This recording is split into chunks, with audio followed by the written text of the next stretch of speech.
Welcome back to my channel, Matthew Language, and we're going to talk about accounting for special transactions, partnership operation, part 3, interest on capital and bonus. So this will be the last lesson for partnership operation bago tayo pumunta sa partnership dissolution. Let's start. So quick notes muna tayo. So bakit nga ba ano ba yung sa interest dito? So yung interest dito on capital serves as the partnership's way of rewarding partners for their financial investment in the firm. Kunyari, nag-invest ka dun sa partnership, syempre, yung investment na yon, lalo na kung malaki naman yung invest mo na asset, magkakaroon ka ng interest dun. Hmm. So this provision ensures that partners receive a preliminary return similar to bank interest. So similar daw siya sa bank interest. Di ba pag nag-deposit ka ng pera, over time, magkakaroon yan ng interest. Mm. The interest calculation acts as a compensation for the partner's opportunity costs or the income they forgo by keeping their money in the partnership. Mm. So we have three problems here. Meron tayong interest on capital and bonus, interest on capital partial year, interest on capital with limit. So let's start with the first problem. Interest on capital and bonus. Yung monthly salary daw of 4,000 for X. Okay, parang ang baba na. Anyway, it's just an example. Tapos may 20% bonus to Y based on profit before, tandaan nyo, before deductions for salary, interest, and bonus. 10% interest naman on the weighted average capital of X. At the partnership reported profit of 41,000 net of salary, interest, and bonus. Next weighted average capital balance is 100,000. Magkano daw yung bonus of Y? Mukhang complicated kasi ang technique dito is kailangan mo muna malaman kung ano yung ano dito, yung profit after salary, interest, and bonus. So that will be, ito yung 41,000. Okay? Nalagay ko dito. Reported profit of 41,000 net of salary, interest, and bonus. So, ibig sabihin yan, ito yung, ano ba magandang kulay na? Puti na lang muna. Okay. Profit after salary, interest, and bonus. Ito yung pinaka-neto, di ba? Hmm. Kaso kailangan lang kasi naman natin malaman yung pinaka-bonus lang ni Y. Mhm. So, magkano yan? That will be 30,000. Okay. Now, we're going to, kailangan natin mag-add back. Kasi 'di ba, profit after salary, interest, and bonus. Ito, sa 30,000 na to, nabawas na. Nabawas na dito yung salary, interest, lahat. Okay, lahat na nabawas dito. Okay? So, we need to add back everything. Add back mo yung, ang tawag dito, yung salary muna. Okay. Add back annual salary. Annual salary natin. Magkano ba per month niya? 4,000, di ba? So, 4,000 times mo ng 12 months. Kaya ito yun, know, monthly salary, 4,000. So, 4,000 times 12, 48,000.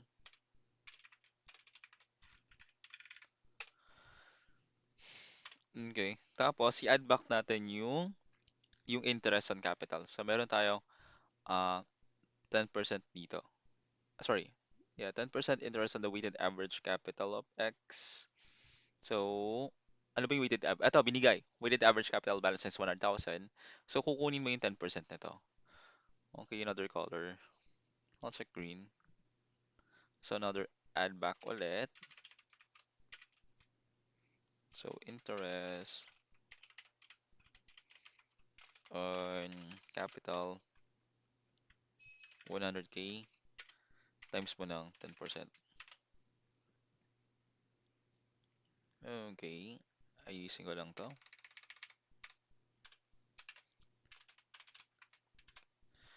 That will be 10,000. Mhm.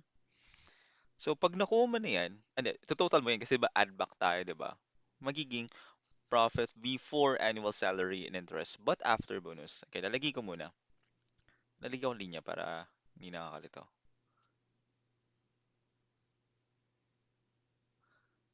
Dilaw na lang. Okay.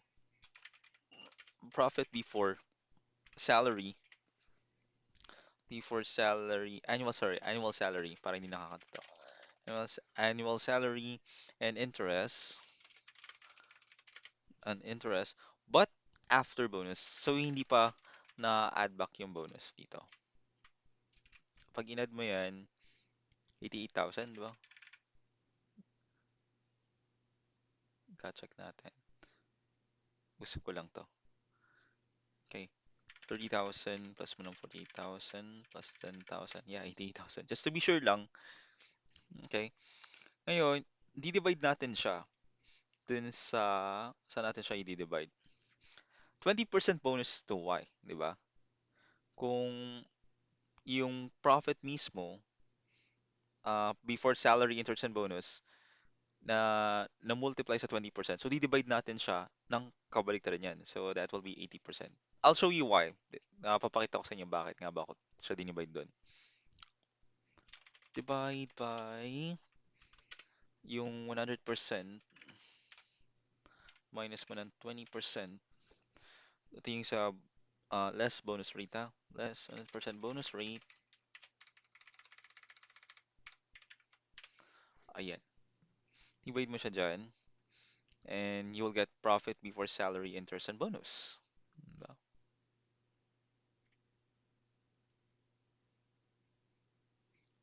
Okay.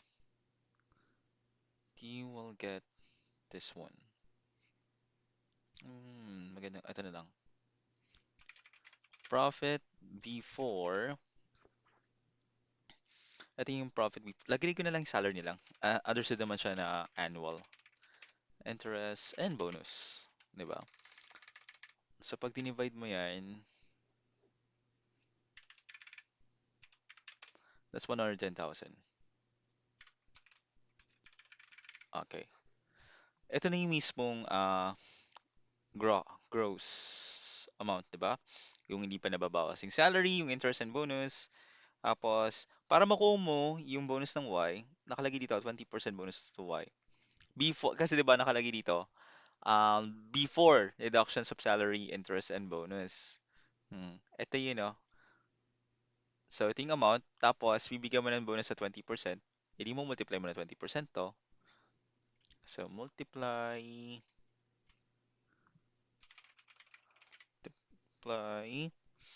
by bonus rate.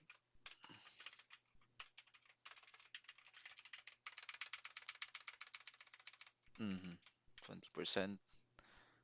At isa pang linya.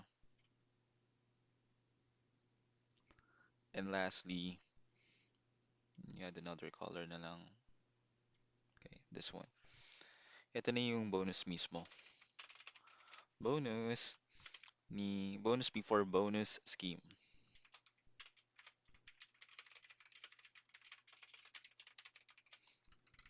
So, ito na yung bonus niya, no? Magkano to? Under 10,000, 22,000 to. Ayan. Diba? So, sir, saan nanggaling yung 80%? Kasi ganito yun. Pag chinek mo, di ba, profit before salary, interest, and bonus, pag nalagay mo na yung bonus dito, kasi tingnan mo ano ba ang, ano ba ang 20% ng, ang tawag dito? 20% kasi yung bonus. Di ba? Ito yung before salary, interest, and bonus. So, kukunin mo yung bonus niyan, 22,000. Ibabawas mo to sa 110,000 para makuha mo 88,000. Diba? Tanggalin mo yung negative. Mm. So, pag binawas mo na yung bonus yan, nakalagay dyan, profit before annual salary interest, but after bonus. After kasi, minsan nabawas na. Kaya dinivide ko siya ng 0.8. Para siyang sa taxation lang. Di ba? Mm. At makikita mo naman pag inad mo to, 22,000 plus 88,000, ito yung 110,000. Mm. Okay. Next one. Boss ko yun. Okay. Next one. So, okay, balik tayo sa tanong. How much is the bonus of Y? 22,000 po. Ito yung pinaka-bonus ni Y. Medyo magulo lang siya, kaso kailangan solo mo yung pro forma. So, profit after salary, interest, and bonus. Tandaan mo, pag may nabing after, sabi na minus siya. Oo.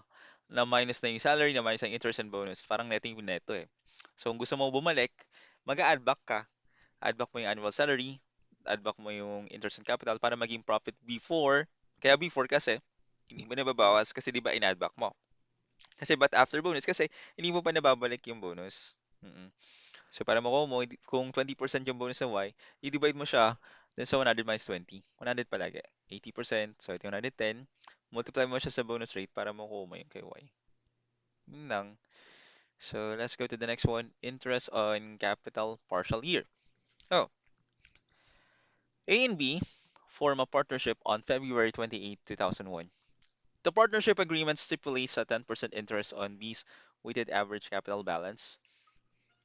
The movements in B's capital account during the year as follows. Ang ibig sabihin nito, hindi siya isang lapagan na investment. Hindi siya lump sum. Pagdating ng March 31, okay, nag-invest siya ng 100,000. Ba? Pagdating ng June 30, oh, nag-invest na naman siya, 30,000. Kay August 31, nag-withdraw, 15,000. Nagtanggal, November 30, additional investment na 25,000. Compute for the interest. So, may interest yan eh. Nagkakaroon ng interest yan. Kaya nga, parang nag-deposit ako ng pera sa bangko, may interest yun. As interest is based on passage of time, di ba? So, may passage of time yan. Compute for the interest on the weighted average balance of piece capital. Hindi mo pwedeng i-add na lang lahat yan. Tapos, ikunin mo yung 10%. Eh, paano pag, ang tawag dito, nag-invest ka ng March 31, 100,000. Tapos, sa November 30, nag-invest ka ng malaking amount. Hmm. 'Di ba? Eh kaso, ang tawag dito, kaka-invest mo pa lang kukunin agad yung 10%. Lugi ka doon. Okay. So, ang gawin mo, ito maganda, i-table mo siya. I-balances, months outstanding, divided by total months in a year, at yung weighted average. So, lalagay mo dito yung March 31 beginning balance. That will be, at magandang kulay. Ito na lang. Ah, wait lang ha. Itatype ko na nga lang din para mas madali. Hindi ko nalagay yung peso sign na. Basta understood naman peso sign yan. 100,000. Tapos, pagdating ng June 13, ano siya ulit? Nag, nag-additional. At dito sa August 31, nag-withdraw kaya naka-parenthesis ako kasi negative. Additional investment ng 25,000 at weighted average capital balance mo dito. Yeah, wala. Wala kang lalagay dyan. Yung months outstanding, total months in a year, paano mo siya gagawin? Yung March 31, isipin mo, ilang months na lang bago mag next year or bago mag December 31. So, ganito yan. So, March 31, syempre susunod yan, April, di ba? April, May, June, July, August, September, palaging pa last day. September, October, November, December. So, meron kong 9 months. So, lalagay mo dito ay, kalang, bang kulay na lang, 9/12. Mhm. Okay? Next one. Pag June 30 tayo, so June 30, siyempre, simula ka sa July. July 30, 1 month na yon. July 31, August 31. So 1, 2, 3, 4, 5, 6. Yan, 6/12 na. Hindi pala kita, no? Pula ko na lang. Yan, 6/12. August 31, 30, o ba? August 31 yan. So next month mo ay September 30. So 1, 2, 3, 4. 4/12. November 30, isang buwan na lang bago mag December 31 is 1/12. Mhm. We did average natin, multiply mo lang. So, 100,000 times 9, divide mo ng 12, ganun siya. 9, divide mo siya ng 12, 75,000 to. Okay? So, next one, 30,000 times 6 divided by 12, 15,000 to. Ito negative to kasi withdrawal eh. Mm. So, 15,000 negative times mo ng 4, divide mo ng 12, negative 5,000. So, lagay ko na lang parentheses, 5,000. 25,000, ito di-divide mo lang ng 12. Kasi 25,000 times 1, same pa rin yan. Diba? Divide mo ng 12, hindi malinis. So, 2,083 something point 33. Yan na lang. Okay na yun. We did average capital balance. I-add mo lang lahat to. Okay, 75,000 plus mo ng 15,000. Minus ka ng 5,000 dyan. Kaso mag-add ka ng 2083.33. So, you've got 87. Hindi kita. Puputi ko to. Mhm. Yan. Multiply mo siya sa interest rate na, ano ba yung interest rate natin? That is, saan po? Ayan, 10%. Nakalagay dito. 10%, oh. 10%. Kung may 10% niyan, so multiply mo ng 0.1. Ayan, i-move mo lang yung decimal. Yan yung interest on weighted average capital natin for B's capital. Ah, yun lang yun. So, ulitin ko, bakit ganito? Kasi yung pagbibigay niya ng mga investment, hindi siya isang lapagan. Hindi siya fixed na isang lapagan. Tingnan mo 31 ganito. Ayan. Paano magbilang ng months? Kung March 31 yan, ano bang next month yan? April 30, di ba? In 30 days, next 30 days yan. Tapos, ibibase mo siya, ang last niya, December 31. Okay? So, March 31, so, next na April, 1, 2, 3, 4, 5, 6, 7, 8, 9, kaya 9 over 12. Mm. Okay, November 30 kasi, 1 over 12 mo lang. At pag may withdrawal, make sure negative yan ha, kaya naka-parentheses. Nakuha mo na, multiply mo to, at yung weighted average, add mo yan. Kaso yung withdrawal, negative yan, syempre, ha? Plus, plus, minus, plus. At total, kung may interest rate, which is nakalagay naman dito, ito yung interest on weighted average capital. Let's move on. Okay, last problem tayo. Interest on capital with limit. So C and D are partners with the following agreement stipulations. Required investment dito ay C and D shall maintain average investments of 200,000 and 300,000 pesos respectively. Interest provision nito, any excess daw, deficiency, any excess, so negative deficiency in the required average capital will earn or incur 8% annual interest. So kung may excess ka, nga lang, kung meron kang excess, okay, ma-awardan ka ng interest, kikita ka. Kung may deficiency ka, mababawasan ka, may incur 8%. Ayan, minigay dito 8% annual interest. Profit or loss ratio, 70-30. So kung loss month, same din, 70-30 tayo, C and D. Given the data for the period, the partnership incurred a net loss of 100,000 in the first 6 months of its operations. So CND's average capital balance during the 6-month period were 240,000 and 280,000 respectively. Compute with the respective share of the partners in the 100,000 peso loss. So lugi ka ng 100,000 loss. Ano kaya to? So, ano ba yung actual balance nila?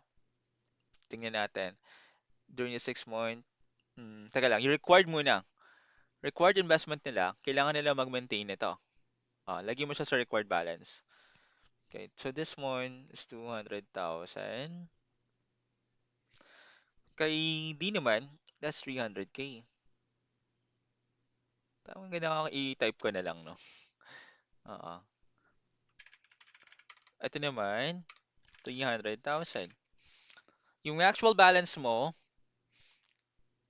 ay ano, Sini's average capital balance during the 6-month period were 240,000. Ito yung given eh. Lalagyan mo siya dyan. 240,000 at 280,000. Hmm. Paano yung excess and deficiency niyan? So, kung actual balance mo, 240, ang nire-require lang sa'yo 200, may sobra ka ng 40,000. Sabi mo, ang nire-require lang sa'yo ito, kaso you give more, 240,000. So, meron kang excess na 40,000, ma-minus mo lang. Kaya hindi naman, nire-require sa kanya 300,000. Kaso, ang binigay niya lang 280,000. So, may kulang siya na 20 mil. Kaya deficiency siya. You multiply it by the interest rate. Ano bang interest rate natin? 8%, di ba? Naging 8% dyan. Mhm. 8%. Multiply by months outstanding. Ano ba yung outstanding na months dito? First 6 months. So, 6 over 12. Yan. Months outstanding is, so interest to and from, gawin mo, yung 40,000, multiply mo sa 8%, multiply mo sa 6 divided by 12. So, 40,000 times mo ng 0.8, 0.08 times mo ng 6, 1.6. Next one, 20,000 times mo ng 6. That will be 800. Kaso, dahil negative to, ay no, negative yan, nag-multiply ka ng positive number, negative pa rin yan. Mm. So si C, mag-earn siya ng interest ng 1.6. Kaso si D, mag-incur siya ng interest ng 800. So lugi pa siya. Kasi yung actual balance niya, 280. 280k kasi yung required sa kanya 300 lang.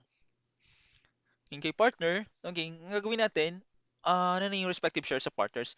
Kung ito sa ano pa lang to, sa formation pa lang yata to, oh. Ito yung basic, 'di ba? Basic ng partnership. So, kung nalito ka dito, I advise you to look back dun sa mga previous videos ko. Amount being allocated natin dito, check natin. Saan dito yung mismong amount being allocated? Napapansin mo, 100,000 eh. Compute per respective share. Lugi pala sila eh. So, ito yung iaano nila. 100,000. Interest to and from, ito yun. Lagay mo dyan. O, 1.6 sa'yo. Ito ay negative 800. So, add mo yan. Pag in-add mo yung 1.6 at 800 na negative, magiging 800. Ayun o. 1.6 plus mo ng 800 na negative. 800. Nabawasan ka eh. Allocation of remaining loss. Okay, so a-add mo to. So that will be 99, negative. Negative 99,200. So saan ang galing yun? 100,000, di ba? Negative yan. Add ka ng 800. Hmm. Sa algebra nyo, di ba? Okay. Next, paano natin i-allocate yan? Kino mo yung profit ratio, 70-30. So kunin niyo yung 70% niyan, times mo ng 0.7. 69,440. Negative yan ha. At ito naman, times mo ng 0.3.